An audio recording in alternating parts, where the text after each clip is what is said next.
as a student who is learning a ECCE course is really, really very, very helpful to you all in the sense that it helps you personally, it helps you professionally. You can start your own baby care or a preschool, or else you can go ahead with some advanced courses in ECCE and you can take special education courses. Anyways, I'm so thankful and I am so glad that you took up this course on ECCE. So I'm Sujata, working here in Andhra Mahila Sabha State Resource Center, Early Childhood Education. And I am working in this area for the past 25, 26 years, right? Okay. So before going, I'll be dealing with course 3, that is planning and implementation of early childhood education program, which is the core core strength of this program. So before dealing or going directly into the topic, that is the strategies, I would like you all to know about what is going on, why this early childhood education has gained so much importance globally, nationally, and very recently it has gained much importance. So, why do you think so? Why do you think so? Or is there any other policies that have been existed before that? So very recently, globally, you might have known that even a very small country like Ireland have got their policies on early childhood education much before than us. So we recently got a policy on early childhood education in 2013, where it has got three main sections. Section 1 is the vision and the policy highlights features of the policy. Section 2 deals with the curriculum framework, where all the ECE program, how it should be, where it should be, how it should be done, everything is clearly mentioned. And the third standards are the standards, quality standards. Like suppose if we purchase any item, we look for a branded one. We look for a standard quality, isn't it? So in the similar way, in ECCE also, we find the quality, isn't it? So there are 8 quality standards. So for today's assignment, you please browse National ECCE Policy 2013. Okay, that's good. And then later on, education also has been going on refining. And finally, the National Education Policy 2020 came into existence and it has become much popular. And every day or the other, we are finding news from the policy, isn't it? So what exactly made it so famous, that NEP 2020 policy? Probably you might have learned from the earlier lessons last week, probably last week or today itself. You might have known about the National Education Policy 2020 that came into existence and which became very popular.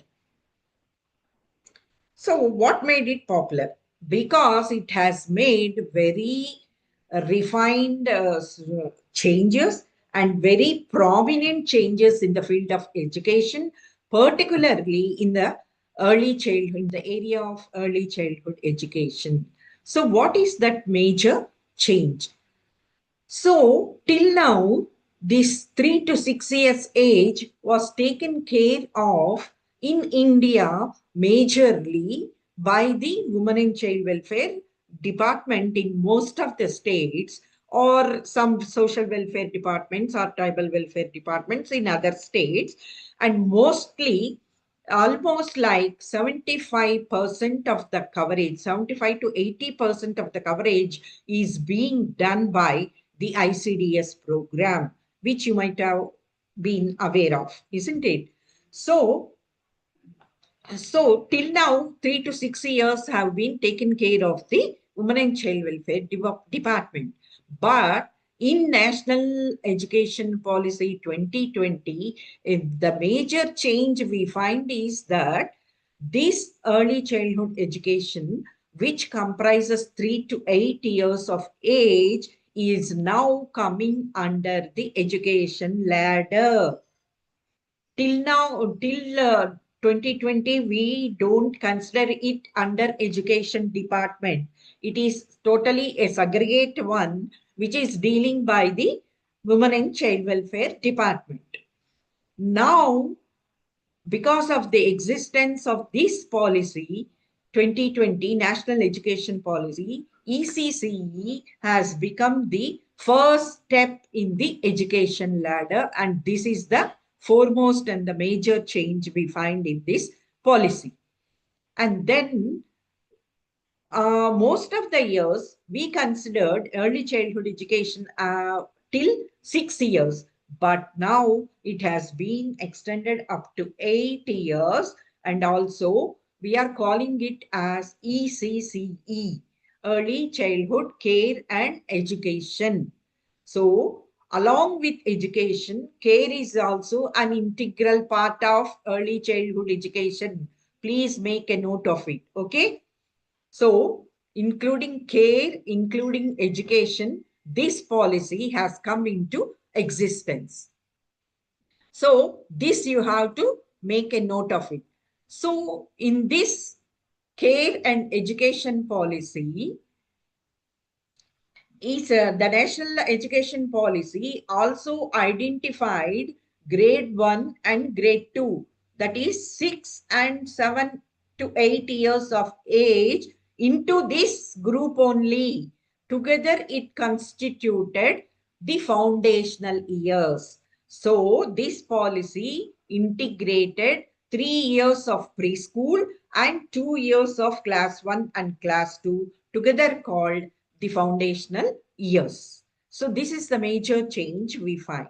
So this is a really a welcome change for all of us, because the government has recognized that whatever the playway method or the joyful learning is there during the preschool years should be extended to grade 1 and grade 2, and so it is called the foundational years for later learning. It is not only for later learning, it is for the overall development of the child.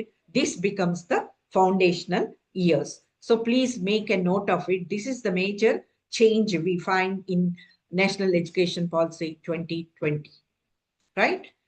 So what is this policy? And then the other major changes, third to fifth class are called the preparatory stage, middle stage, and the higher secondary stage, where 2 years of intermediate is also being clubbed with the 10+2 pattern.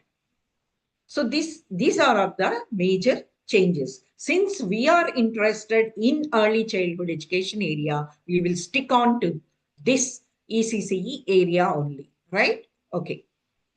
So till now you have understood why National Education Policy 2020 came into existence and limelight, and what does National Education Policy 2020 say about early childhood education. Let us see.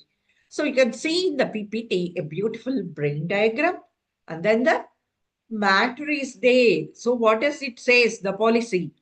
So why, I asked you one question, why recently early childhood education has gained much importance, isn't it?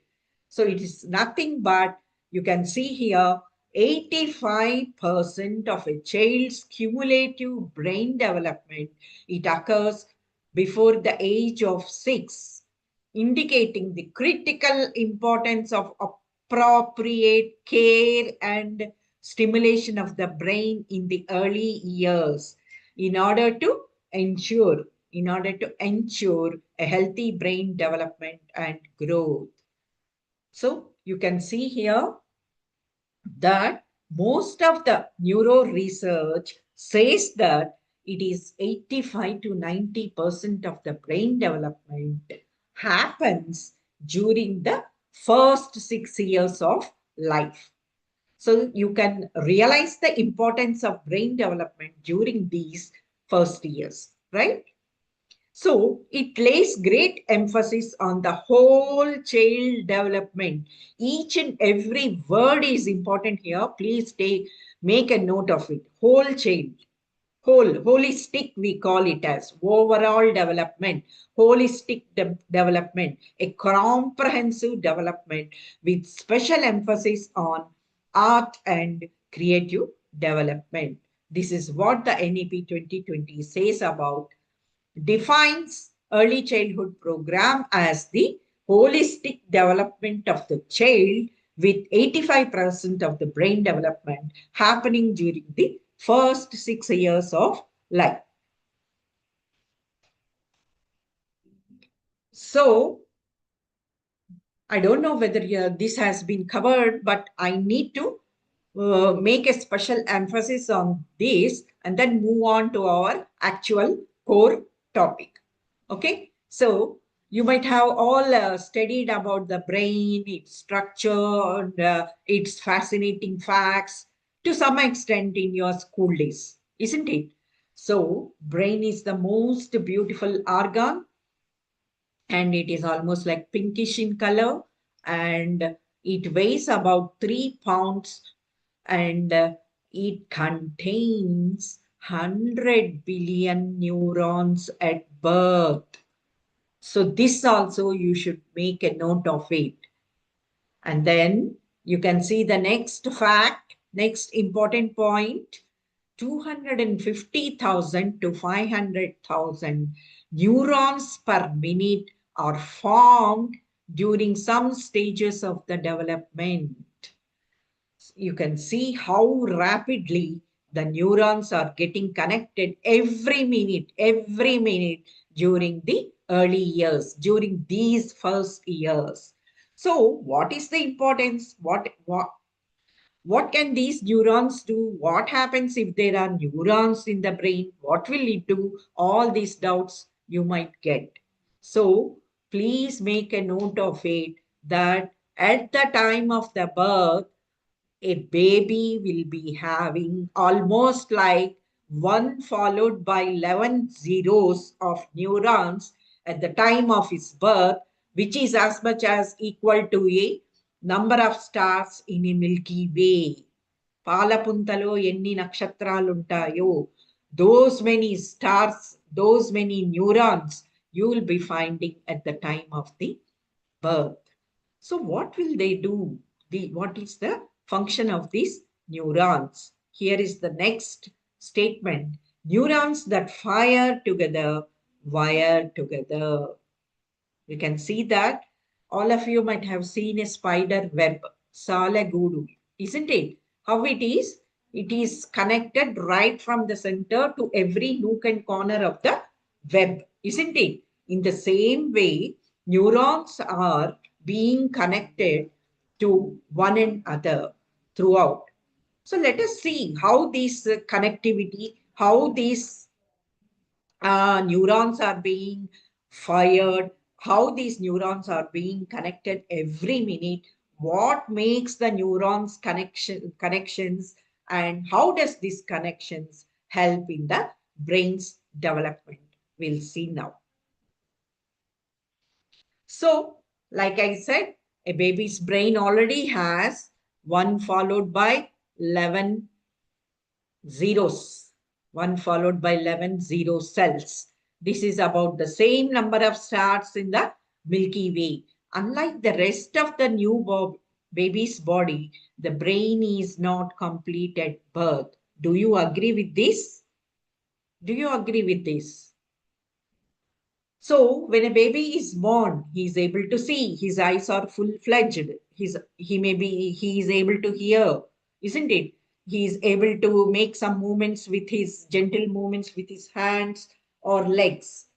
And then his stomach is ready to take on feeding, isn't it? So almost every organs are being ready. But a baby's brain is incomplete at the time of the birth. Let us see how we can justify this statement. Is it right or not? At the end of this brain development session, you will be able to acknowledge the importance of brain. So at the time in the womb itself, the brain is somewhat developed. The baby is able to recognize the voice of the mother. The baby will have some movements. The baby is already having hunger movements in the womb itself. So it is incomplete. Whatever the child is born with the brain, it is incomplete. But one fact I would like to tell you is every baby's brain is the same, whether he is born in a rich house or he is born in a poor house, unless there are genetic differences. Genetic differences, we cannot do anything, isn't it? So, as the baby starts to experience life, isn't it? The baby is born, the mother cuddles her, the mother lifts the baby, the mother talks to the baby, the mother looks at the baby, isn't it? All these are a new experiences to the baby, which makes the neuron cells connect to each other. You can see. So these are all stimulating experiences we are providing to the brain, baby's brain. So like this, the slowly the baby will be able to look at his mother after 1.5 months. The baby is able to look at different objects in the room. The baby is able to identify mother, smiles at the mother, turns over, isn't it? Turning over and lifting his head, and then listening to other sounds in the house, listening to other members' voice. The baby is able to identify other members in the family, father, grandfather, grandmother, and then outside the environment later on, the mother is feeding the child, taking the child outside and feeding him, showing different plants, different flowers, showing different pet animals. So here the world is expanding for the child, isn't it? So day by day, the child is gaining new experiences. So, when there are new experiences, when the experiences are stimulating, when the experiences are positive, the neuron connections or the neuron cells get connected like a web, and then they become stronger if again and again the baby receives the positive responses. So this is how a thick networking of the brain connections, neuron connections happen. So by the end of the 2 years, when the baby is developing normally, you can find that the number of connections will almost be the same as in the adult's brain. So this is very, very fascinating, isn't it? So by the age of 3, a child will have twice double times the brain connections as an adult. This means that the child is growing every minute, learning something new or the other. He is gaining positive experiences. He is also gaining some negative experiences. And by the age of 3, a child will have twice as many brain connections as we have now.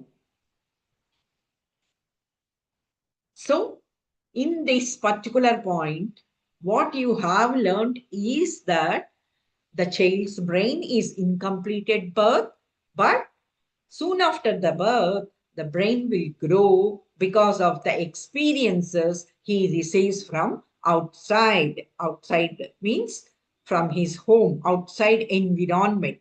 So this is what we learned, isn't it? And it is so fast that it is having almost the same number of connections in the as in the adult's brain when the child is 2 years old. But when the child becomes 3 years, a child may have twice as many as neuron connections as in the adult brain. So, in the first 5 years, what happens? The child's brain develops more and faster than at any other time in his life. Please make a note of this. So this is the fastest period of brain development in any human life. So this is the rapid brain growth development. So the child receives as many early experiences like he sees, he hears, he touches, he smells, he tastes, which all experiences stimulates his brain, creating millions and millions of connections. And this becomes the foundation for later learning, foundation for health, foundation for behavior throughout his life. So that is why we call this period as the foundational years. Please make a note of this because these connections become the punadi. ఇప్పుడు ఒక ఇల్లు కట్టాలి అంటే first వి లే the foundation isn't it? Upon the foundation only a big story building will later come on, isn't it? In the same way, these neuron connections will become the foundation for not only learning, but also a foundation for good health, a foundation for good behavior, a foundation for a good personality. That is why we call this as the foundational years. So here you can see the beautiful brain structure inside the brain, how the neurons will be. In the first picture at the birth time, you can see these are neurons and there are very less connections you can see, isn't it? Very less connections we can see in this diagram at the time of the birth. When coming to 2 years, you can see a very vast networking of the neuron cells. This is because, as I told you, the child received so many experiences. The child has learned so many things because of his senses. He saw many things, he heard many things, and he touched many things because of which so much learning took place. And there is a lot of learning took place. And so this networking happened. Now moving on to the other figure. Here you can see a 2-year-old brain and a 6-year-old brain. Did you find any difference between these two? Yes. I can say that all these, yes, in 2 years you can see all these networking happened and some are very dark colored, isn't it? That means that a strong connection has been formed already. Whereas when you find in 6 years, there are more of these strong dark connections and less of these thin connections, isn't it? So what are all the thin connections we find here have been formed into a strong networking.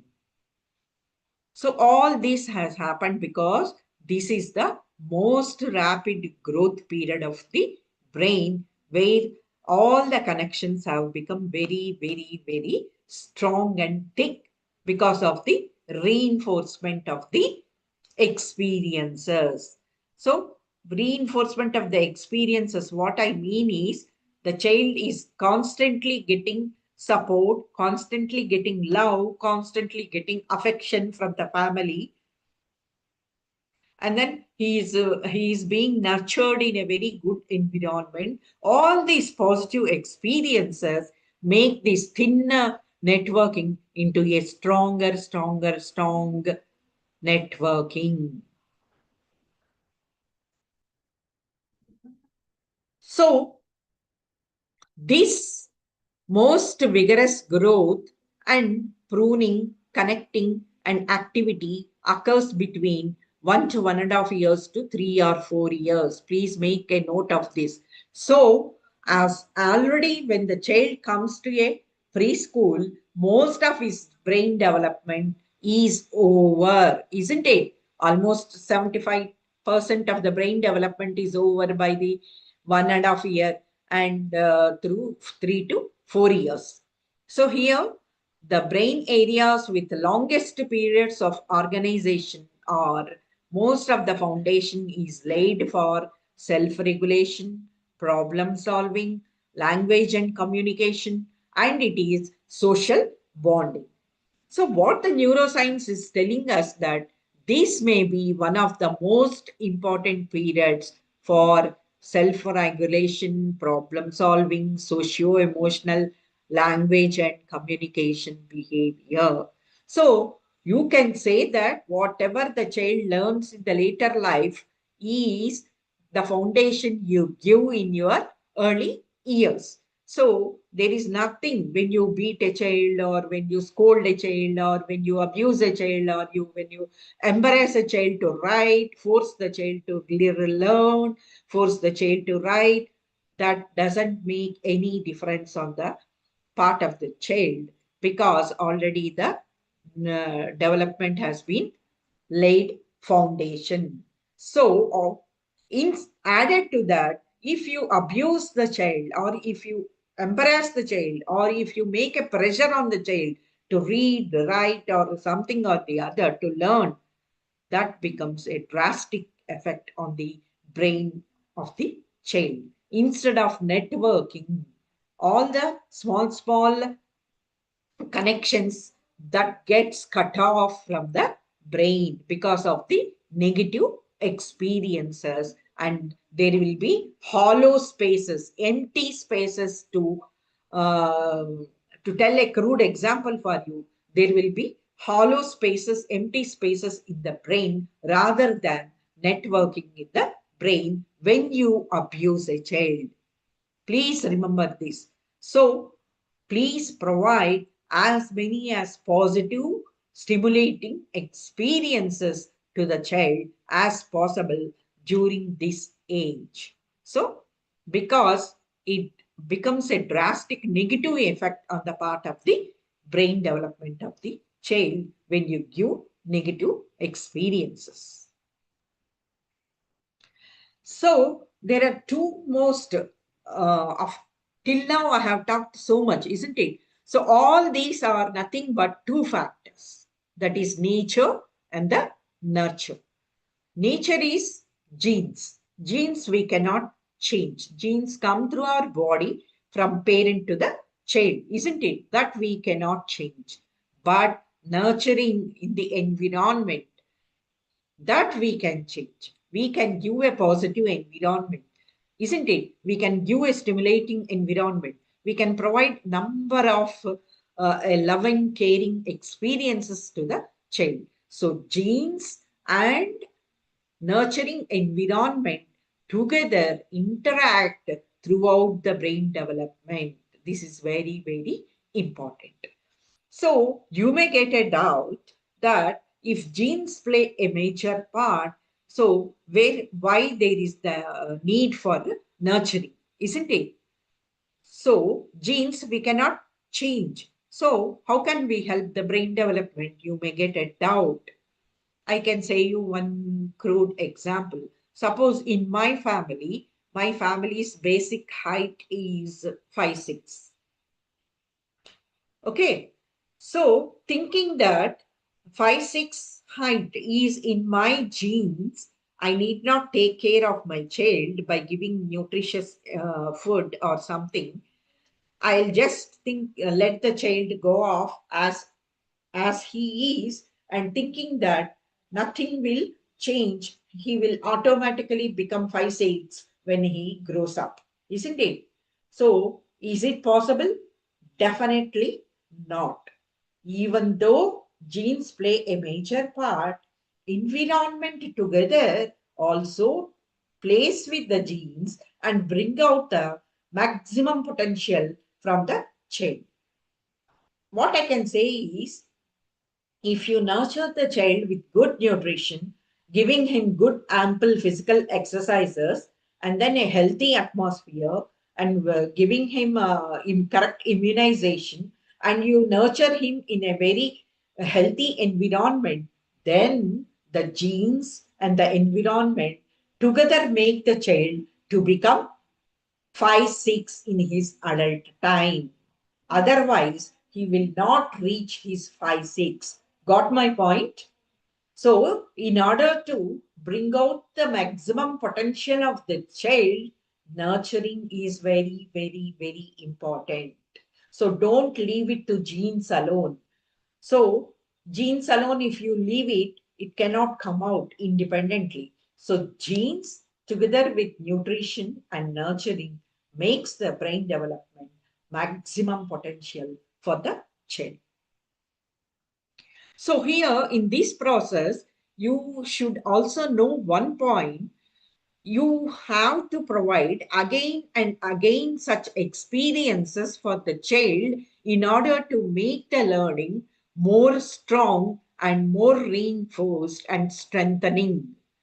So if you don't repeat your experiences, the networking that has happened before, there is a chance of losing the uh, losing the network, isn't it? So it gets eliminated from your brain. So what we say is that use or else you lose your brain. So in these first years, use your brain or else you lose your brain.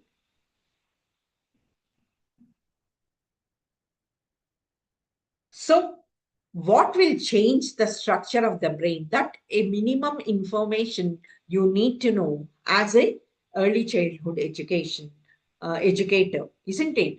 So this minimum information should be should you all should know about this brain development. So how does a brain grow? As we discussed till now, experiences can change the actual structure of the brain. Please note that it's not all these information that which I am giving to you is not recommended by me. It is all neuroscientists have given research studies. So they say that all the experiences can change the actual shape of the brain.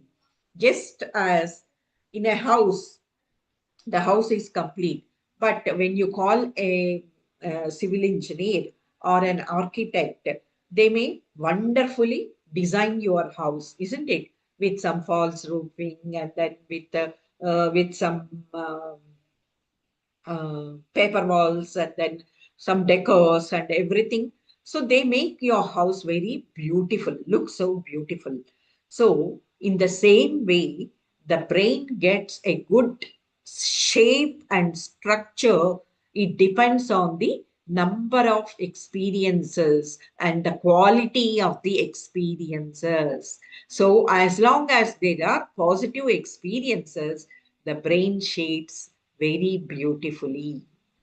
So, brain development is activity dependent. It depends on the activities from the outside world. Every experience excites some neural circuits and leaves other alone. Neural circuit used over and over strengthen, those that are not used are dropped and resulting in pruning. So this is what I told you. So positive experiences you have to repeat, repeat, repeat. Talk to the child in a day as much as possible, isn't it? It is not enough if you talk in the morning and leave the child and go to your work and then come back in the night and say, ha ha ha, how do you do? Like that. That is not at all enough. So, like that, you have to reinforce, you have to repeat your experiences again and again in various forms. So your affection need not be when you lift the baby. Your affection shows when you cuddle the baby, when you lift the baby, when you talk to the baby, when you smile at the baby. So these are number of positive experiences you are giving to the child. All these are positive experiences, and these experiences depends on the shape of the brain.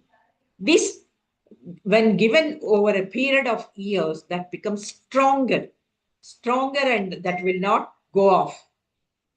So if you don't provide these experiences and if you just let them go off, the experiences sometimes the connections will get cut off from the brain, which results in pruning. Pruning is cut off.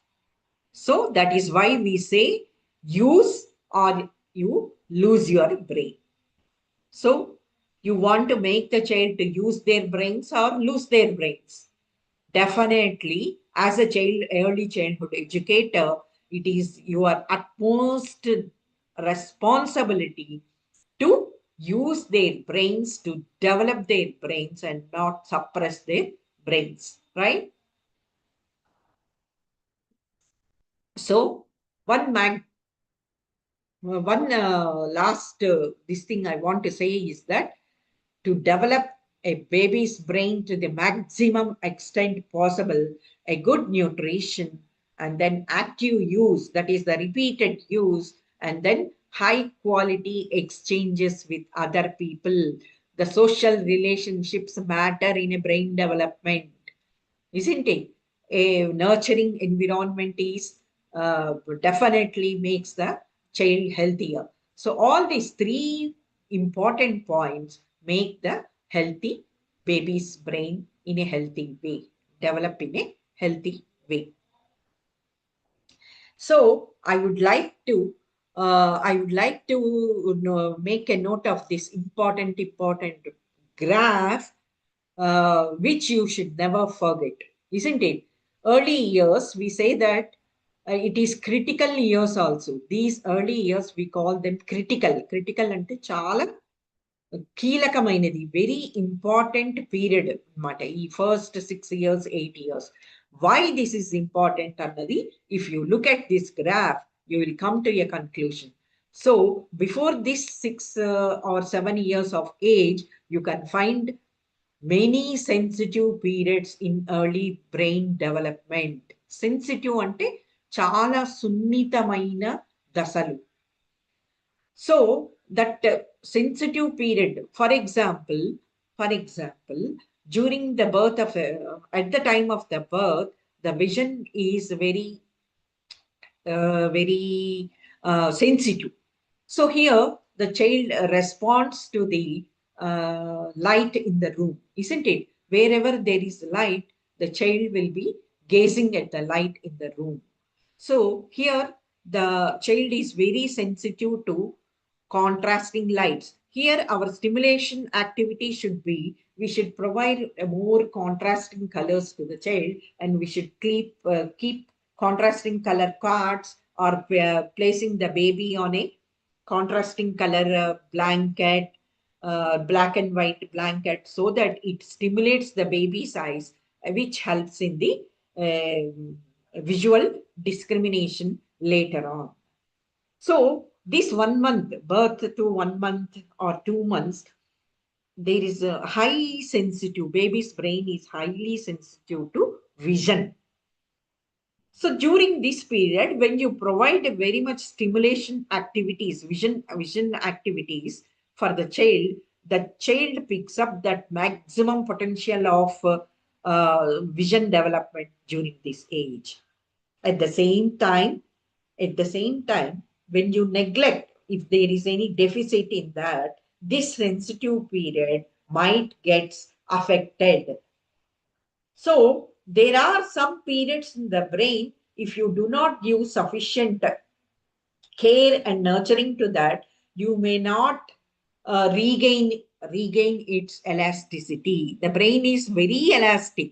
We call it as plasticity.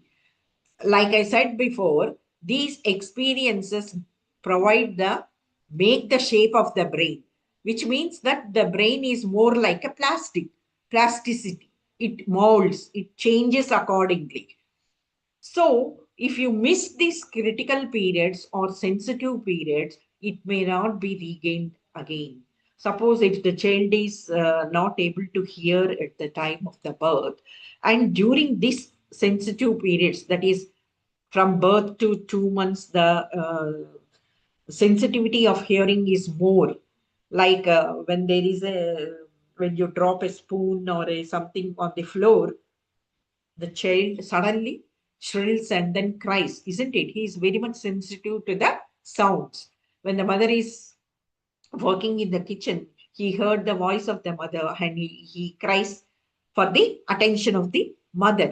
So here the hearing is sensitive, it is maximum. So at the time of birth, when the child is not able to hear or hard of hearing, less of hearing, at this stage, if you give sufficient stimulation, the child may again come back. Otherwise, these periods, when missed, they are missed periods only. You cannot again gain back their hearing or vision. So that is why we call them as sensitive periods. Whatever inputs you give during these sensitive periods, the brain grasps very, very, very quickly. So that is why we call these as sensitive periods. And these are also critical periods. And you can see they are magical years. So much is happening. Language is developing, isn't it? Language, how does it develop? The baby um, expresses his language through crying initially, isn't it? The baby is helpless and helpless. When he is in hunger, he cries, which the mother realizes, oh, my baby is hungry. When he is in pain, it is another type of cry. He cries loudly, isn't it? Which the mother is able to recognize. So here crying is one form of expressing his language.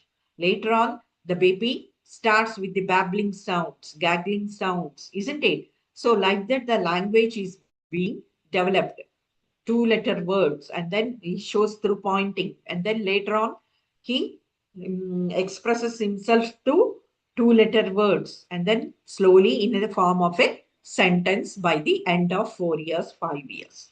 So this is how gradually the language develops. In the same way, the emotional control also.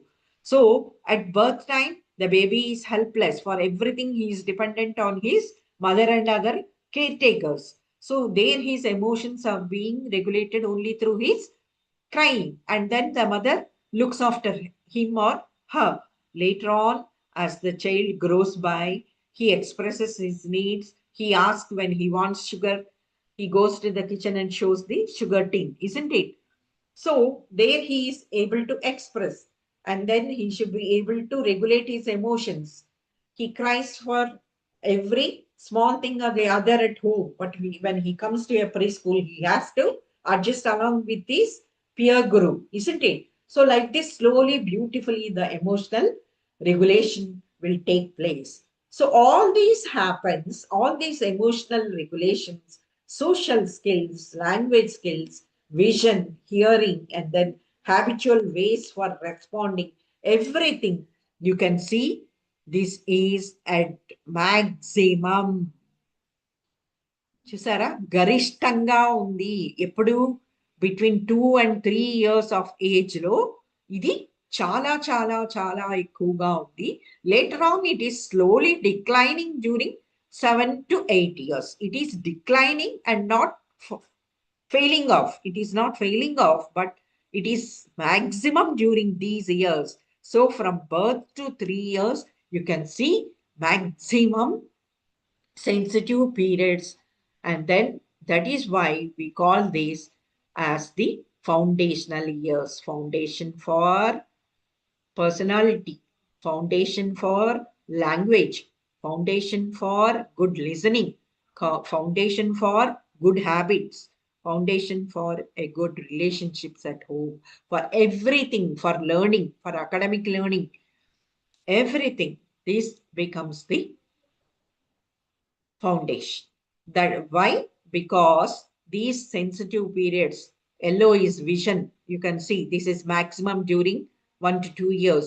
Hearing is blue color. That is starts with birth and then it becomes maximum by the end of 2 years. And then responding green color, so that also is maximum during two years. Everything you can see it is maximum during 3 years and 3.5 years. So as a preschool educator, you all have taken up this course, isn't it? So as a preschool educator, what is your responsibility is that most of the brain development, whether the child for a rich baby, it is okay. The parents are educated and they may provide stimulation. But what happens if the child is born in a rural family where the child receives no stimulation, no growth? So here it is your responsibility to repair and bring back this gap of development during the preschool age. So that is the reason why I showed you this graph, even though this should be discussed in earlier, this might have been discussed in your other courses, right? So I hope you now agree to this brain development, sensitive periods graphs. So, what crux points you learn from this graph is that there are sensitive periods in these early years. They are critical years because all these developments become maximum during this age, and some stages they are very sensitive, which we cannot, if not stimulated, we cannot bring them back. So that deficit will be deficit alone. And that is the reason why we call them as sensitive periods. And then everything developments are at its peak during this age. So we call this as the foundation. So this becomes the foundation for later learning, for later personality, for later good habit formation, for later emotional control, and for later academic learning also. So for everything, this becomes the foundation. So these early years are called the foundational years. They are the critical years. They are the sensitive periods. And they are also called the magical years, isn't it? So whatever we learned during these early years, A, B, C, D, 1, 2, 3, 4, whatever you learned during these early years is till now retained in our brain and it is not forgotten. Otherwise, for today's class, you should refer to ABCDs, you should refer to numbers, and then move on to today's class, isn't it? It is not happening. So, whatever the foundation you have got in your earlier years becomes the scaffolding for your later learning. Scaffolding నిర్మించుకుంటూ వెళ్తారనమాట. So ఈ రోజు ఈ early years లో నేర్చుకున్నవి వాళ్ళకి తర్వాత జీవితాంతం నేర్చుకునేదానికి పునాదిగా ఏర్పడుతుంది. So this is the reason you should learn why these early years are critical. So again, going back to the National Education Policy 2020, it defined early childhood program as catering to the holistic development of the child. So, what is the meaning of this holistic development? Holistic means it is whole, WHOLE and not HOLE. I'm sorry, HOLE. It is the overall development we call it. Okay, so we should not actually in olden days or till our generation, we think that children's development caters to only academics alone. Oh, if my child got first rank, he's excellent in everything, isn't it? So, but today's neuroscience is telling us that development is not academic alone. So there are many areas of development which every adult should take care of. So as a preschool teacher, you should know the terminology, what is meant by holistic development.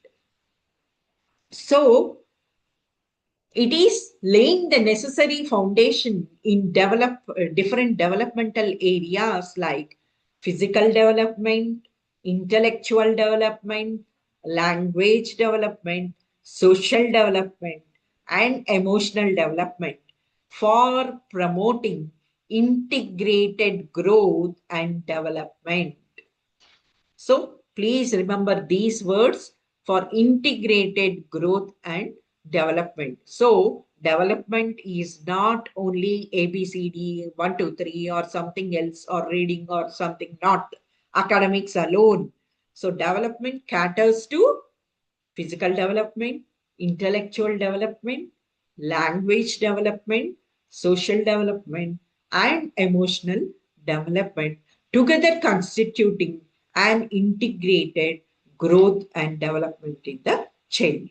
So, for a holistic approach, which means that The early childhood education program should cater to all these developments and not to one development alone, thinking that only ABCD 1 to 3 preschool learning it is enough. Oh, I'm sending my child to a great preschool where my child learns numbers up to 1,000, numbers up to 10,000. Oh, my child can recite multiplication tables up to 10. That is not the criteria. So, for a good preschool, the vision should be it should focus on the all developments of the child and not one development alone. Please remember this. Okay.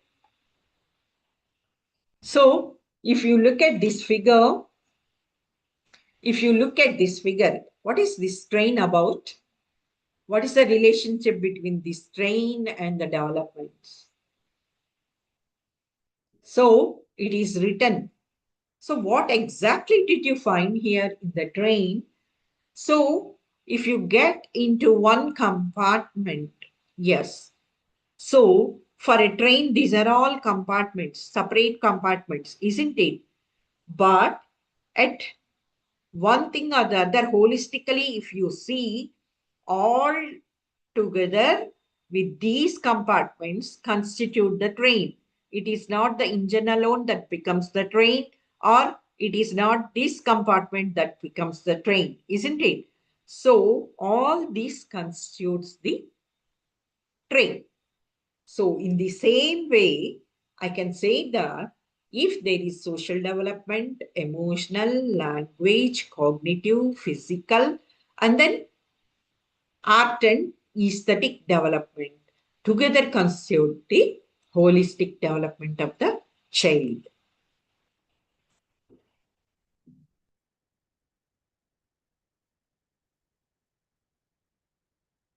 So,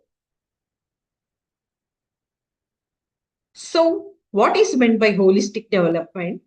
Holistic development is catering care to the different domains. So care should be taken for the different domains using different strategies as a part of your teaching learning process during these foundational years, that is from 3 to 8 years of age, isn't it?